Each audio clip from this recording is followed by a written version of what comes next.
It's definitely a drug that's like known in the gay community primarily because I think one of the effects is it just like relaxes you, including your anus. I'm Yuki, joined by my co-host Reggie, and you're listening to Modern Day Hippie, the podcast about doing drugs in a responsible, fun, and safe way to improve your life.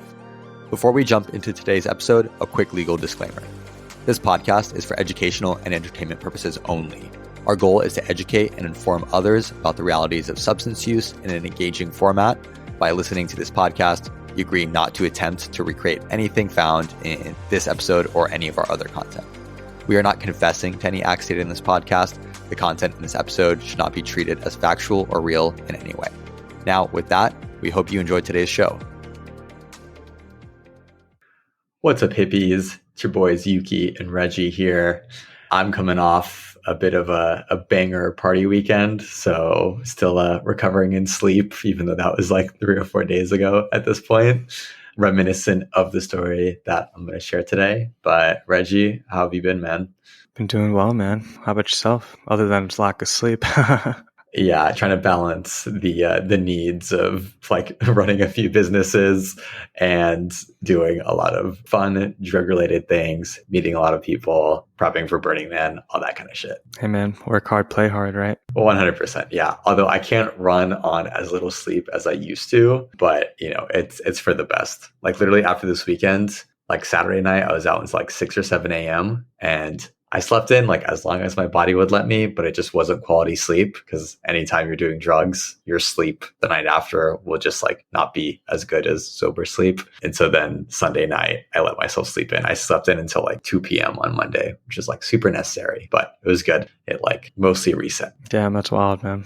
My girlfriend's got you beat though. She could sleep in until 6 p.m., 8 p.m. Doesn't even matter. Damn, dude. That's like a good thing. But also I think if I had that much flexibility to do that every day, that I would just become like a lazy piece of shit.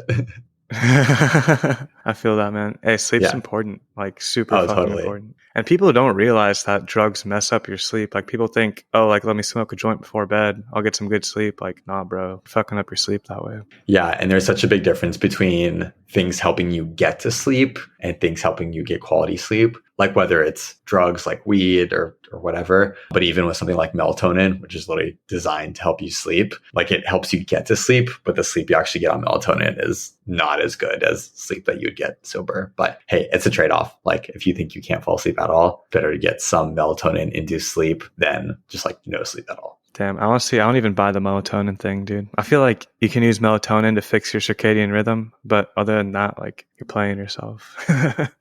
I mean, I use it like once in a blue moon if I want to get to sleep when I know I won't be able to, but I never wake up feeling very refreshed from it. Yeah, that makes sense. But speaking of feeling sleepy and dissociated, I think it was 2 weeks ago now, I had my first time trying poppers, which was a very just like unexpected out of the blue experience. And so I wanted to share that on the pod today, because this might actually be the first time that we've been like recording the podcast and have tried a new drug like during us recording episodes. So I thought this was like a special moment, if you will. Dude, what are poppers? Like the only thing I've ever really heard of them is like people use them to relax their asshole or something like during gay sex.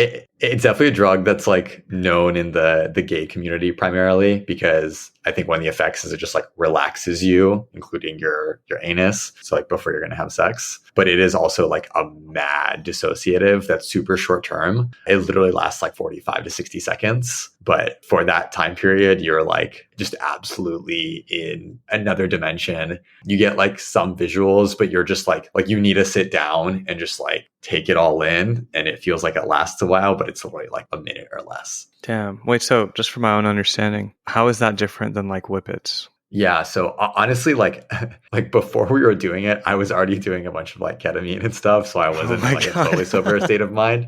So I will be honest, I broke one of our rules of not mixing drugs the first time you do them. I apologize. Do not do this. This is not recommended at all. Was a little bit of a dumbass, but I felt comfortable in that I was hanging out with people who I knew and trusted. I'm like, I know you're not going to like fuck me over. You know, the other stuff that I'm on tonight. So in that moment, it made it feel a little more passable. But again, would not recommend it.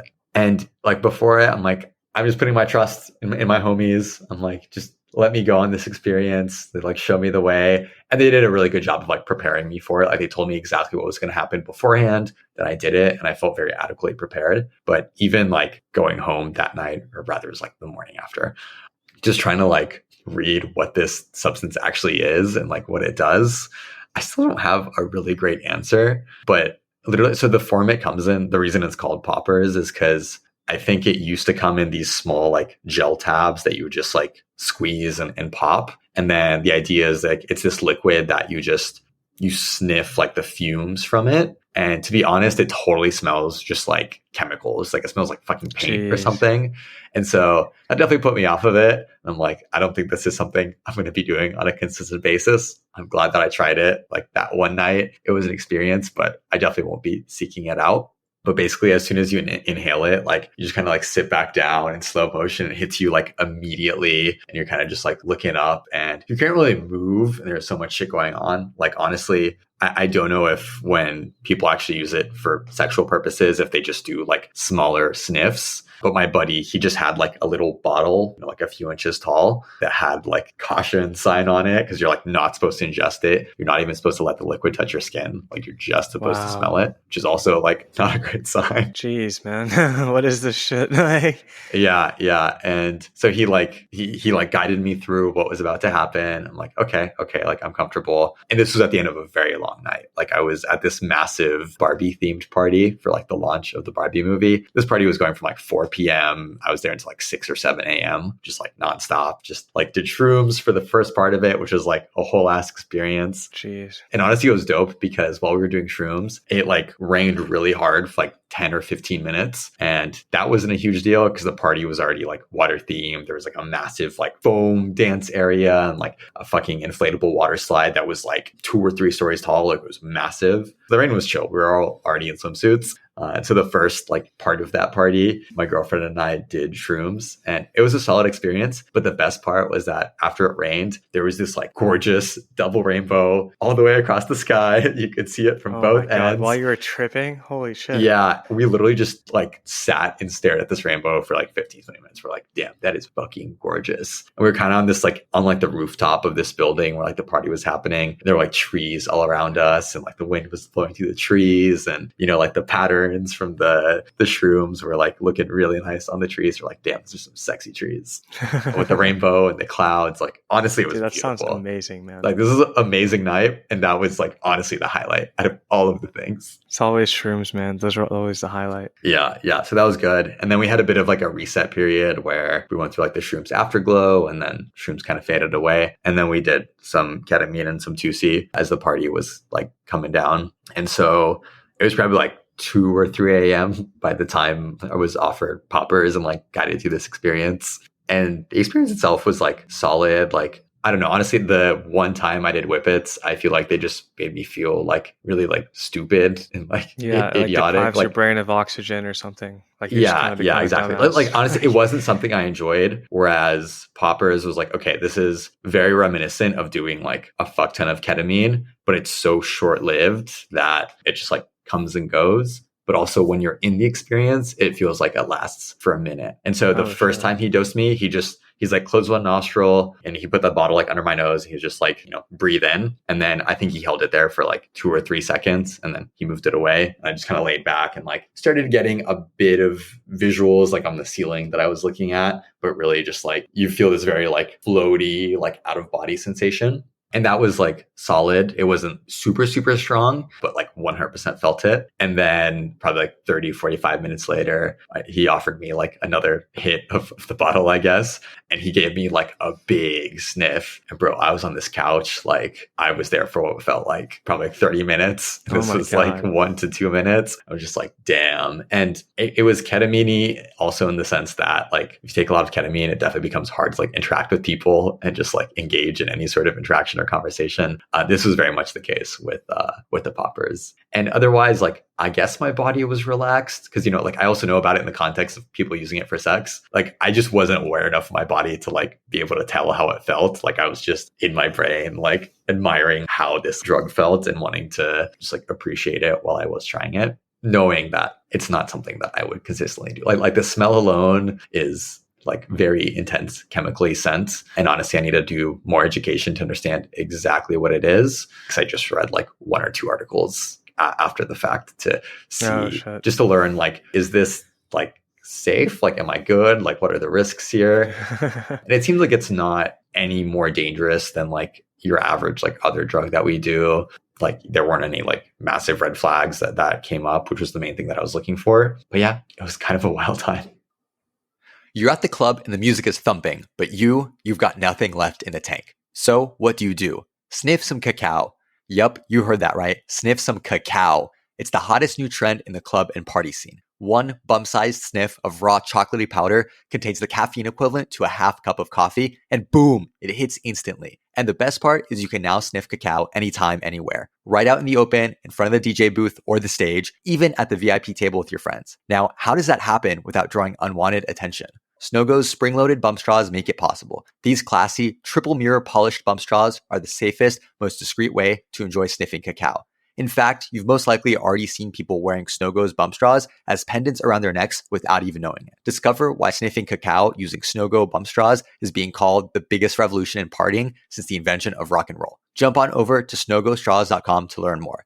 That's SNOGOSTRAWS.com and use discount code MDH15 at checkout for 15% off your entire order. Dude, that's awesome. Did you start tripping when you were on it? Like, did you see actual patterns and shit? Because that's happened to me on whippets before.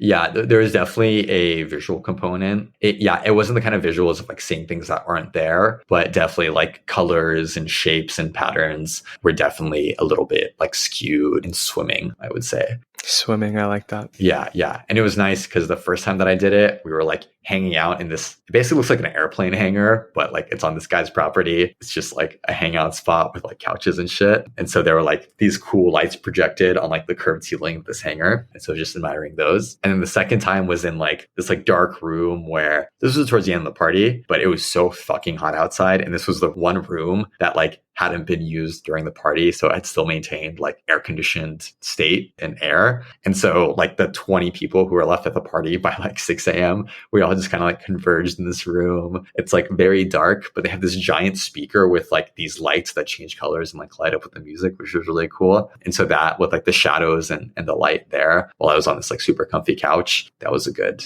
poppers experience, I would say. That's awesome, man. I gotta try it. It's on my list now. Yeah. Give it a shot. Like, I think it's like safe enough to do once or twice. I definitely don't think it's as bad as whippets. I think that would have come up in. Really? You don't think it's as bad? Dude, I did a shit ton of whippets like last week and it was great. Dude, whippets are so bad for you. No, we're talking like permanent brain damage. Really? Damn, Yeah. I gotta chill it. Whippets are like literally like the worst thing you can do. Damn. I'm serious. Like, I'm not playing. Like that. Dude, That's why I believe you. Honestly, though, like it was worth the experience because like I was high as fuck with my girlfriend and we both hit whippets and then started making out and it was like literally fucking acid level tripping, bro. Like I believe it. I stay away from that shit. I'm never doing it again because I like my brain cells. That's and fair. I cannot I in respect confidence like tell anyone. I think to try that whippets are a lot worse if you like are doing them through a balloon than through like a whipped cream maker. You know what I mean? Like, but yeah, I'm sure it's terrible for you. It still does the same thing to your brain. Yeah, honestly, I would be curious. This is something we should look into. Like, I know anecdotally that whippets are extremely bad. I do feel like we should like pull up some studies or something for a future episode to see what the deal is there exactly. Because obviously all like substances are bad in different ways and to different extents. Just like from everything I've heard and read so far, like I have a very negative perception of whippets, but you know, it would be good to educate ourselves as well on it's like what are the actual ramifications there. Yeah, that's fair. I know a lot of the problem with whippets comes with people binging them and like just doing back-to-back whippets, which is like really bad for you. But is there a term for like people who do a lot of whippets? What is it? You know, there's like bar tards for Xanax, for Xans, yeah, stoners, and I don't know, like whippets enthusiasts. I have no idea. We should make one though if there isn't one. Yeah, honestly. What's like also I know like no one who I hang out with on a regular basis does whippets. And aside from you, I guess, there's like one other person I've met who like really got into whippets, as far as I know, at least. Yeah, they're like and I think I've mentioned this on the pod before. For me, whippets are like a maybe once or twice a year type of thing where like I'll do a box with a homie or something like once or twice a year. Just go through a box. I mean, that's still Just probably sesh some so bad for whippets. you, dude.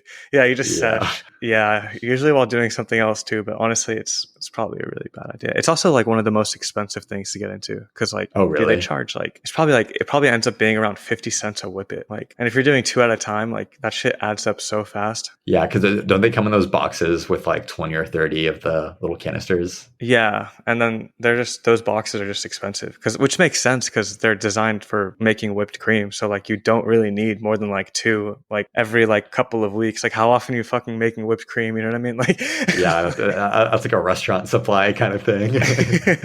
yeah.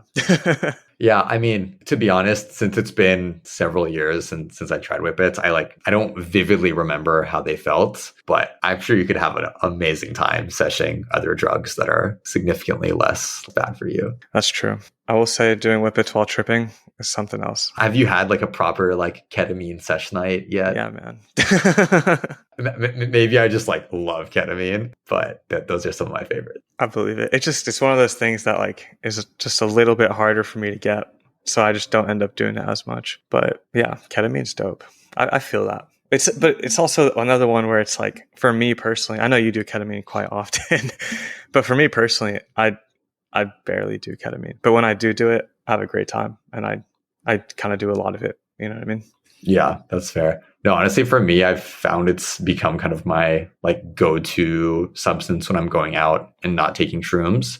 To be fair, fairly often I'm taking some quantity of shrooms, but it's nice because like I've never done ketamine like on weekdays, and honestly, it's probably like every other weekend, and that way the tolerance is low enough where like I just need bumps like throughout the night, and that'll get me at like a really nice vibey level. Yeah, it is really like clean high, if that makes sense. And at least that's the way I see it. Compared to like doing something that's more likely to be cut with shit or like just ever doing coke. Like coke is just one of those drugs that makes you feel nasty no matter what. Yeah, exactly. And like, yeah, Coke definitely has always made me feel like hyper and like locked into something. But I think ketamine kind of has some of the side effects that psychedelics do in the social sense. And that I feel like it does lower my inhibitions or like barriers to like what I'm saying. And it's led to honestly having like a lot of very profound conversations. Like outside of mushrooms, the other most profound conversations I've had in recent memory have all been on ketamine. Whether that's with friends or like honestly the places I've been hanging out at now, it's like everyone's on some drug, but it's like a classy vibe and just like interacting with people, whether they're on ketamine or on other substances. It's nice because everyone's very like public about what they're on. And it just leads to like very nice interactions, just seeing how like people on different drugs interact. And then just honestly, I've had some very like vulnerable, like close interactions with people who I've only known for a short period of time while on ketamine, which I've really enjoyed. Do you feel like ketamine increases your empathy the same way that shrooms does? Or is it more of just like, I'm more comfortable with you now because I'm literally more comfortable on this drug? I think it's a bit more of the latter, just more of the comfort piece. But I feel like a byproduct of that is a little bit of increased empathy. I don't think it's as direct and it's not in the same way how psychedelics can kind of like rewire your brain in that sense, at least as far as I know. But it is something where if I'm taking the right amounts, it's really pleasant in like a chill social setting. And even if it's like, you know, a rave or a party or something, like at this point, I've learned like how much I need to dose myself to get the feeling that I want, because it is a very wide range of experiences with ketamine. Right. Wait, so I want to hear like one more whippet story before we peace out for today. Yeah, man. The other night, like when I was doing whippets with my girlfriend, and honestly, like this is a controversial thing because like a bunch of my friends are like, dude, I can't believe you're doing whippets. Like this girl is toxic for you, blah, blah, blah. But like, I'm gonna be honest, I instigated a lot of that. So it's my fault. But we were just like super fucking high, right? And I feel like when you do whippets on other drugs, like I've done whippets while tripping, like while high, while both tripping and high, you don't know what you're gonna get, man, like experience wise.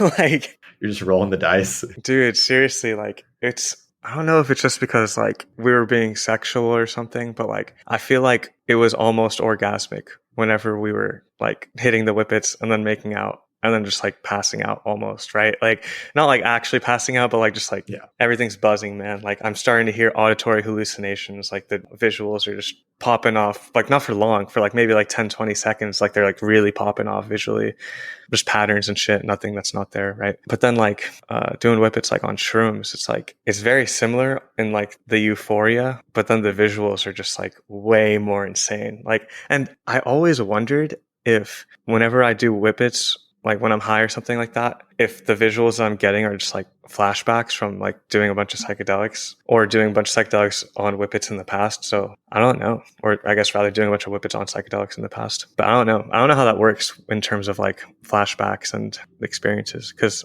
I feel like I could just be sober, walking around looking at the ground. And if the ground has the right kind of pattern on it, like I will start to see shit visually, just like even sober. And it's like, but I enjoy it. Like it trips me out a little bit, but in like a, oh, that's fucking dope kind of way, not like a damn, that shit bothers me kind of way. But I've met people who have like certain like autoimmune conditions or something to where they see something very similar. They kind of start tripping whenever they see certain patterns, but to them it's like hugely bothersome. It's like, fuck, like what's happening to me right now? Like this pattern's like fucking with my head. And like those people don't do psychedelics, so I don't know if they're just like uncomfortable with that feeling. I could totally see how like visually trippy like that would fuck you up if you're not comfortable tripping. But I don't know, man. I don't know how it all works. We gotta educate ourselves a bit more. Yeah, no, it's funny you mentioned that as for people who like haven't tripped, because I feel like anecdotally, some of the horror stories I've heard is some people like their brains, even after they like are done with the psychedelic, will go into this mode where they still get some visuals, and it's like a very unpleasant experience. But I haven't heard of anything like that from like not taking psychedelics. Yeah, it's like people with certain like, I don't want to say brain conditions because that's the wrong word. It's like I mean, there's definitely like pre-existing conditions that, right. like, yeah, like psychedelics, and honestly, any drug for that matter is not for everybody. Like, there are precautions that should be taken, whether it's psychedelics, whether it's alcohol. Like, some of us just have proclivities towards and against different things. Yeah, like one of the people I was talking to, like the way that they described it to me, it's like, let's say they walk into a room and the room just has a lot going on. Like there's like the walls have a certain wallpaper, and then like the carpet has a bunch of patterns on it that's like really intricate. Like they would walk into that room and get a headache immediately and be like, fuck, what's going on with me? You know what I mean? And it's like kind of like trippy visually, but like not like in a pleasant way for them, right? Versus like if I'm like exhausted and I walk into that same room and if I just like stare at the ground for too long or something, like I will start having like some sort of visual component to it that where it's like moving, and it's like, which apparently I don't know if that's normal or not. I don't know. People tell me it's not normal, but that's fucking dope to me, man. Like I enjoy that shit. Like it doesn't give me a headache, you know what I mean? I'm like, fuck yeah. Like I try to induce it personally. Like I try to get myself to see more of those visuals and patterns.